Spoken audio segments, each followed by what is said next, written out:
होने वाली नहीं है। विरोधी लोग तो ये भी बोल रहे हैं कि जन स्वराज के जो प्रणेता है प्रशांत किशोर जी, ये भी 25-25 लाख 30-30 लाख लोगों से रुपए लेकर और तब उनको टिकट दिया। क्या आपको भी 25 लाख रुपए देना पड़ा है उनको? आपको मालूम होना चाहिए कि हम चुनाव लड़ने वाले ही नहीं थे। रुपये की बात कहा, हम चुनाव लड़ने वाले नहीं थे, फ्री में टिकट दे रहे थे, उसके बाद हम लड़ने वाले नहीं थे, इसलिए। नमस्कार, आप देख रहे हैं नाउ एक्सप्रेस 24 और अभी हमारे साथ हैं लौरिया विधानसभा के जन स्वराज के प्रत्याशी सुनील कुमार जी। तो सबसे पहले स्वागत है आपको मेरा न्यूज चैनल में। आप न्यूज चैनल वाले का भी स्वागत है। आप देश दुनिया को दिखाइए कि बिहार की क्या स्थिति परिस्थिति है। तो मेरे जो क्षेत्र की जनता है, आपके क्षेत्र की लौरिया विधानसभा की, वो आपसे जानना चाहती है कि अगर आप जीत करके सदन में जाते हैं तो सबसे पहले अपने क्षेत्र के लिए मुख्य 5 काम क्या करेंगे? देखिए, जो जनता की समस्याएं हैं उस पर काम करूंगा। अभी मैं देखा कॉलेज का डिग्री कॉलेज नहीं है, वो होना चाहिए। स्टेडियम की मांग बहुत दिनों से चल रही, वो भी होना चाहिए। लोगों के रोड पर जो जल जमाव की समस्या है वो भी होना चाहिए। बाढ़ क्षेत्र है, जहाँ रेता क्षेत्र, वहाँ कटाव की समस्या है, वहाँ रिंग बाद चाहे जो भी समस्या है पार्लियामेंट निदान के लिए वो होना चाहिए।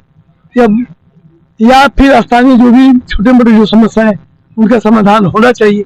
लेकिन विधानसभा में पहुंचते ही अगर इन समस्याओं का समाधान नहीं होगा, उस दिन विधानसभा हंगामे के साथ खड़ा होगा।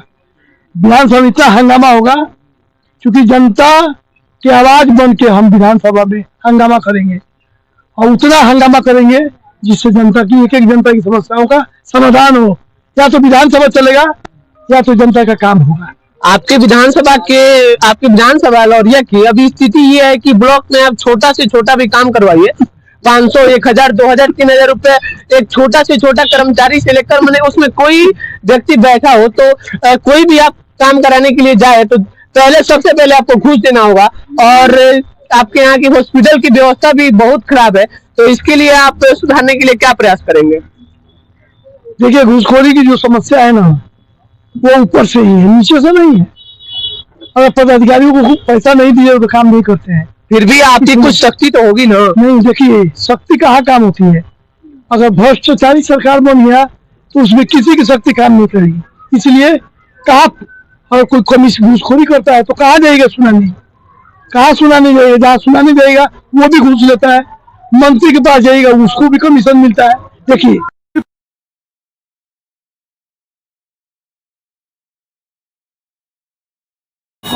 उनको भेजा जाता है ब्लॉक में, उनको भेजा जाता है जिला में, तो वो पैसा कहाँ से लाएंगे? वो अपने मेहनत की कमी से नहीं देंगे। इसलिए वो लोग गरीब जनता से लूटते हैं और कमीशन देते हैं बने रहने के लिए, पद पर या अच्छी जगह ट्रांसफर करा कर जाने के लिए। तो ब्लॉक की जो समस्या है, ये आपके कहने के मतलब ये ब्लॉक और उन अधिकारी की समस्या नहीं है, बल्कि कहीं ना कहीं ये राजनीतिक दलों और पार्टी से ही जुड़ा हुआ है और जो यहाँ की सरकार है मतलब उनका ही दोष है। देखिए, अभी देखिए, अभी चुनाव है, कौन ऐसा बीडीओ नहीं होगा जो 2 लाख 4 लाख प्रत्याशी, जो अभी जिसकी सरकार है उस प्रत्याशी को 2 लाख 5 लाख चंदा नहीं देता होगा। अभी के डेट में मैं बता रहा हूँ, इसीलिए इतना भ्रष्टाचार है। कोई भी जो प्रशासन के लोग हैं वो अपने आप को कितना ही बचाए, लेकिन उनको नेताओं को चंदा देना ही पड़ता है। लेकिन जन स्वराज की सरकार बनते ही यह व्यवस्था बदल जाएगी। इसलिए बदल जाएगी कि प्रशांत किशोर, अभी देखिए जो टिकट लोग लेकर आए हैं, देखिए ये जो बीजेपी के विनय बिहारी 5 करोड़ देकर टिकट लेकर आए हैं, उनको टिकट नहीं मिलता, किसी न किसी गरीब लड़के को मिलता, लेकिन नहीं दिया गया। इसलिए पैसा गरीब का लड़का नहीं देगा, इसलिए वो 5 करोड़ में खरीद रहा है। ये जो है, ये VIP के रण कौशल उर्फ गुड्डू सिंह, वो देखिए 4 करोड़ में टिकट खरीद कर लाए। यहाँ से संतोष कुशवाहा को राजद से टिकट, संतोष गुप्ता को राजद से टिकट मिलने वाला था, एक रूम में संतोष गुप्ता को बैठाया गया, दूसरे रूम में रण कौशल को बैठाया गया। एक तरफ तेजस्वी जी बात कर रहे थे, एक तरफ VIP के मुकेश सहनी जी बात कर रहे थे। दोनों में मोलझोल हो रहा था कि दोनों में कौन उम्मीदवार।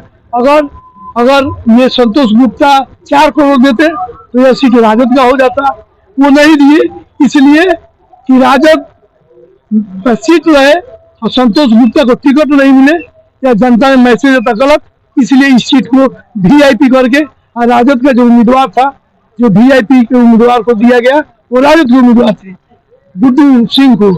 इसलिए भैया इस बात को समझिए, ये आप पैसे से टिकट बेचा गया है। अब सोचिए, अगर ये लोग जनप्रतिनिधि बन भी जाते हैं तो जनता का कितना सेवा करेंगे।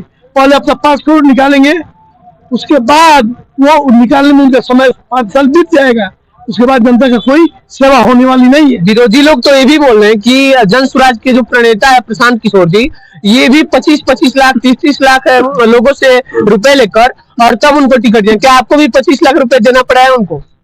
आपको मालूम होना चाहिए कि हम चुनाव लड़ने वाले ही नहीं थे। रुपये की बात कहा, हम चुनाव लड़ने वाले नहीं थे, फ्री में टिकट दे रहे थे, उसके बाद भी हम लड़ने वाले नहीं थे।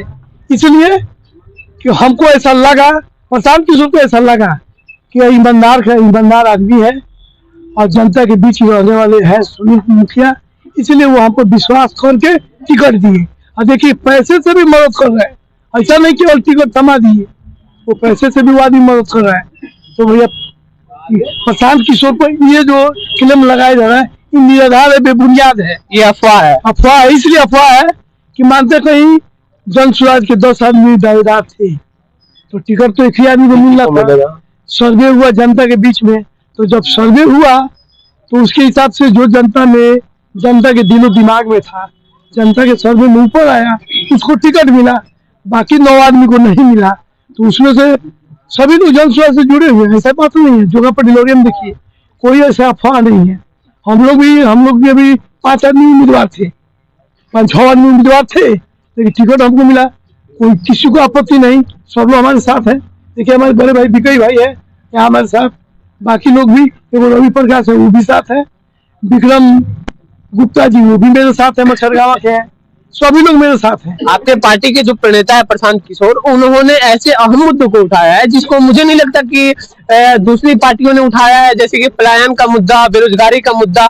और उन्होंने पूर्ण रूप से कहा है कि जैसे ही उनकी व्यवस्था बनेगी, पूर्णतः रूप से पलायन को रोक दिया जाएगा और जितने भी युवा हैं जो बिहार से बाहर रोजगार कर रहे हैं, बिहार से बाहर मतलब अपना रोजी रोटी चलाने के लिए वहां जा रहे हैं, उनको यहीं पे रोजगार दिया जाएगा जैसे ही जन स्वराज की व्यवस्था बनेगी। देखिए जन स्वराज के आते ही सबसे पहला काम वो करेंगे, जो युवा पेट के खाती अपने बूढ़े माँ बाप, अपने छोटे बाल बच्चों को छोड़कर जो पूरा उम्र बाहर में खपा देते हैं, और जब वो बूढ़े होते हैं बिहार में लौटते हैं, तो इसीलिए इस प्रथा को हम लोग रोकेंगे। सबसे पहले 1 साल के अंदर जितने युवा जो पेट के खाते अपने बाल बच्चे, पत्नी को, बूढ़े माँ बाप को छोड़कर जाते हैं, 1 साल के अंदर हम लोग उनके रोजी रोजगार के 10 से 15 हजार के बीच वो रोजी रोजगार कमा सके, वैसी व्यवस्था बिहार में करेंगे। और उसके अलावा देखिए जो हमारे बूढ़े माँ बाप हैं उनको 400 पेंशन देता, क्या होता होगा, लेकिन हम लोग ऐसी व्यवस्था बनाने जा रहे हैं। जन स्वराज की सरकार बनते ही माता पिता को 2-2 हजार मिलेगा पेंशन, 4 हजार जब मिलेगा पेंशन, तो कोई भी माता पिता गरीब का अपने बच्चों पर भीड़ बन के अपनी जिंदगी खुद गुजारा कर लेंगे, ऐसी व्यवस्था बनाएंगे। छोटे बच्चों के लिए अभी स्कूल में क्या मिलता है, खिचड़ी मिलता है, पोशाक मिलता है, वही गिलवा बात मिलता है, वही खिचड़ी, पोशाक और साइकिल। लेकिन बच्चों के पढ़ाई, जो बच्चे गरीब के पढ़ लिखे डॉक्टर इंजीनियर बने, ऐसी व्यवस्था नहीं है, इसीलिए शिक्षा नहीं मिलती। तो हम लोग सबसे पहले वर्ल्ड क्लास स्कूल खोलेंगे, उसमें बच्चों का दाखिला होगा। लेकिन जब 1 साल में खुलेगा, दाखिला होता रहेगा, उसके पहले प्रत्येक गार्जियन खाता में 1-1 हजार रुपया बच्चों के फीस के लिए आएगा। वो गार्जियन अपने बच्चों को जो भी अच्छा प्राइवेट स्कूल में एडमिशन कराए और बच्चों को पढ़ाए, स्कूल खुलते जाएंगे, एडमिशन होता जाएगा, बच्चों का ये भविष्य। और उसके बाद महिलाओं के रोजी रोजगार के लिए हम लोग पैसा का व्यवस्था, क्योंकि जो बहुत से पूंजी जो बैंक के है, सीडी रेशियो आप लोग जानते ही, अब कोई छुपा नहीं है, जमा पूंजी जो होता है उसमें 80-90% ऋण देना होता है। बिहार में क्या मिलता है, बिहार में मात्र 30% रुपए ऋण के रूप में दिया जाता है, बाकी उसका 50% राशि बाहर के राज्यों में ट्रांसफर कर देगा। तो उसको हम प्लान को, पूंजी प्लान को रोकेंगे, उससे हम लोग रोजगार देंगे महिलाओं के लिए, क्योंकि महिलाओं को हम लोग का ये है कि 2 लाख से लेकर 5 लाख देंगे। इसलिए देंगे कि देखिए अभी जीविका द्वारा क्या मिलता है, 10,000 का, ये 50-25 रुपया मिलता है, वो भी 1 रुपया महीना, वो भी इंस्टॉलमेंट हर महीना देना पड़ता है। तो बताइए वो क्या बिजनेस करेगी, 50 रुपया लेगी तो हर महीना 7 से 8 हजार रुपया देना पड़ेगा। बिजनेस का मतलब ये नहीं होता और वो भी 12 रकम सालाना। बिजनेस का मतलब ये होता है सस्ता तो पर ऋण, और वो भी जब मन करे उसका लोन का भरपाई करे वो महीना। तो ऐसे हम लोग व्यवस्था करेंगे 4% साधारण ब्याज पर लगभग 2 लाख से लेकर 5 लाख के बीच, जैसे उनकी जो योजना की बजट होगी उस हिसाब से हम लोग उनको देंगे। किसानों को भी लाभ मिलेगा। अभी किसानों को कुछ नहीं मिलता। किसानों के डाई यूरिया जो कीटनाशक है उसको मोदी जब से जीते हैं उनका दाम दोगुनी तभी जरूर हो गया, इतना GST टैक्स लादा गया। लेकिन हम लोग की सरकार बनते ही सभी किसानों को मनरेगा से हम लोग जोड़ेंगे। मनरेगा से जोड़ते ही जो किसानों के खेत में जो मजदूर काम करेंगे, जो किसान व्यापारिक फसल लगाएंगे, जैसे दलहन तेलहन ऊख, ये जो व्यापारिक फसल है, उनके खेतों में जो मजदूर काम करेंगे उनकी मजदूरी का भुगतान हम लोग मनरेगा से जोड़ कर करेंगे। किसानों को भी राहत मिलेगा। ऐसी व्यवस्था हम लोग बनाएंगे। ये हम लोग एक लास्ट क्वेश्चन आपसे, आप अपने पूरे लौरिया के जनता से क्या कहना चाहिएगा, वो सभी वोटर से, कि वो आपको से किस प्रकार विश्वास करे, क्योंकि उन्होंने तो और पार्टियों पे विश्वास किया और बहुत कुछ विकास तो नहीं हुआ, और इस बार भी वोट आया है और लोग नए नए जुमला दे रहे हैं, तो उनसे आप क्या कहिएगा अपने वोटरों से? देखिए, हम यही कहेंगे कि जितने लोग हैं जो बैठे हैं, चाहे आम बिहार की जनता ये बात देख ले, एक गरीब का नेता जो प्रशांत किशोर गरीबों की आवाज बन के जब से गरीब की आवाज उठाए हैं, अभी क्या हुआ जब उन्होंने कहा कि 2,000 पेंशन देंगे, देखिए यह सरकार 10,000 रुपये कर दी। दूसरा वो क्या बोले, घर घर बिजली आ गया, 500 की जगह 1500 बिजली का बिल लिया जाता है, जो गरीबों के साथ सर अन्याय है। देखिए 125 यूनिट बिजली फ्री हो गया। वो क्या बोले 2 लाख से 5 लाख महिलाओं को देंगे, क्या हुआ 10,000 रुपया लोन का ही राशि आ रहा है महिलाओं के खाते में। तो जब एक गरीब का आवाज उठाने से प्रशांत किशोर को यह 3 लाख मिल गया, तो जनता को इससे विश्वास नहीं होगा। हमारी सरकार बनते ही जो हम लोग वादा किए हैं, हम लोग अपने वादा पर खरा उतरेंगे और जनता को विश्वास भी है। इसीलिए जन सैलाब ये जन स्वराज की उम्र पड़ा है। देखिए, जब जब युवा जगता है इतिहास समझता है। एक बार JP जी के आंदोलन में युवा जगा तो यहाँ से दिल्ली तक का सत्ता हिल गया। उसमें इंदिरा गांधी प्रधानमंत्री को इमरजेंसी लागू करना पड़ा और सत्ता से हटना पड़ा। बिहार का युवा जगह, बिहार के युवाओं में बहुत ज्यादा शक्ति है। देखिए, नेपाल का युवा जगह तो रातों रात वहाँ के भ्रष्टाचारी प्रधानमंत्री को पद छोड़ना पड़ा, पद ही नहीं छोड़ना पड़ा, जान बचाकर भागना पड़ा। बिहार के युवा जग चुके हैं। जब बिहार के युवा, देखिए अभी हम आ रहे थे, बहुत युवाओं के मोटरसाइकिल में पेट्रोल नहीं था, एक गमछा दूसरे गमछा में बांध कर वो मोटरसाइकिल खींच कर रहे।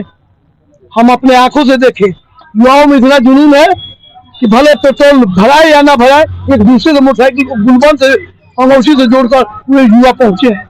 हम ये जज्बा जुनून युवाओं में देख रहे हैं। अब की यह परिवर्तन के राह पर युवा चल चुके हैं। इस बार युवा परिवर्तन करके ही मानेंगे। जितने भी युवा है हमारा पैसा नहीं लेते हैं, अपना पेट बांध कर हमारे साथ घूमते हैं। ये युवाओं के खून में उबाल है। परिवर्तन निश्चित होगा और हम लोग जन सुराज बना के ही रहेंगे। पूरे बिहार को जन सुराज में हम लोग करेंगे निश्चित रूप से। और सरकार कहते हैं ना कि जन सुराज को 10 से 15 सीट आएगा, 25 सीट आएगा, जन सुराज को 150 प्लस सीट आएगा। हम लोग सरकार बनाने जा रहे हैं। इसी बात पे बोलिए जय बिहार एक बार। जय बिहार। मेरे चैनल पे समय देने के लिए बहुत बहुत धन्यवाद आपका। इनके साथ इनके समर्थक लोग हैं, आप आइए और इनके समर्थकों से 1-2 मिनट बात करते हैं।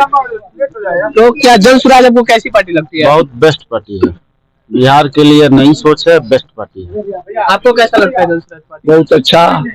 जन सुराज जैसा पार्टी जो कोई आज तक आया था और न आएगा। जन सुराज के सूत्रधार प्रशांत जी इतने ईमानदार कर्मठी आदमी हैं और बहुत योग्य आदमी है। आपको इतना भरोसा है जन सुराज? हाँ। तो आप कमेंट में बताइए कि आपको कौन सा पार्टी अच्छा लगता है और आप किसको वोट देने वाले हैं। तब तक के लिए धन्यवाद। जय हिंद।